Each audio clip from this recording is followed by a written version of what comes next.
Hello, welcome to Cooking with Debs. And Sophia. Today we are making use it up biscuits, and this recipe takes a couple of tablespoons of jam that you might have in the fridge or in the cupboard. It could be marmalade, you could use some of the sweet mincemeat like we've used in some other recipes, and takes them and turns them into a cookie.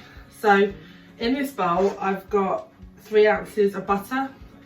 But this will be a really easy recipe to make vegan if you use the dairy-free spread. So we'll just mix that up. Going to add in 2 tablespoons of jam. Dropped a spoon. They can be generous tablespoons, that's fine. This is some plum jam, which has been sitting in my fridge for a little while. And I decided it was about time it was using up.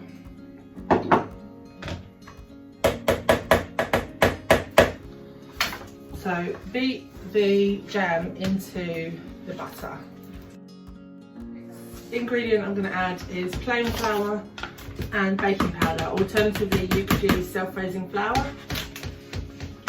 Right, let's just stick the bowl on the scales. And I want 5 ounces of flour.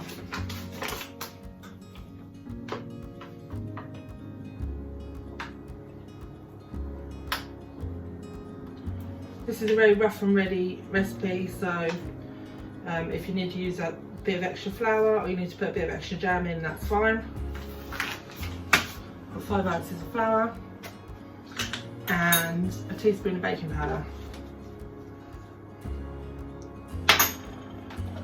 So this recipe will have loads of flavour variations. We made it the other day with an apple and blackberry jam, and I put some plain chocolate in. I've got some chocolate chunks here, but you could use chopped nuts, you could use cherries, you could use desiccated coconut, anything that you've got in your cupboard.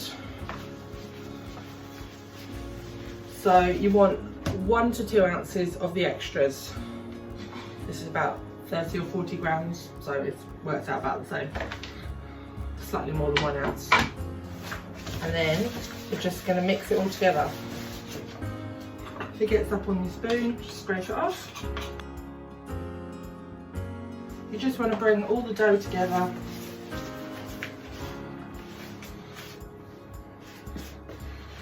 If it's slightly sticky, that's okay.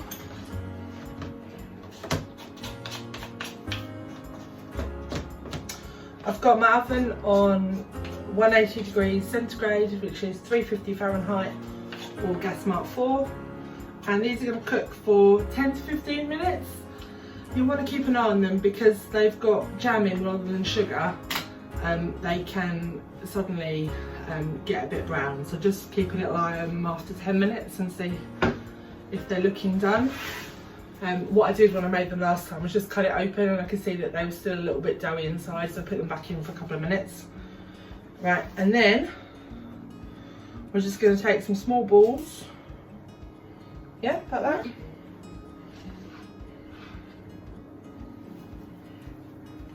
I'm going to roll them, and then on the baking tray I'm going to squish them down a bit.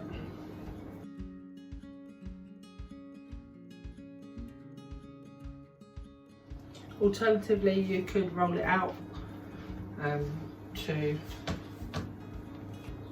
how thick do you think that is?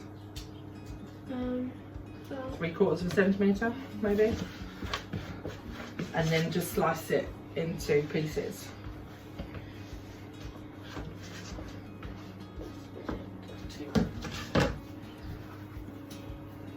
I reckon we can squeeze them all on this tray.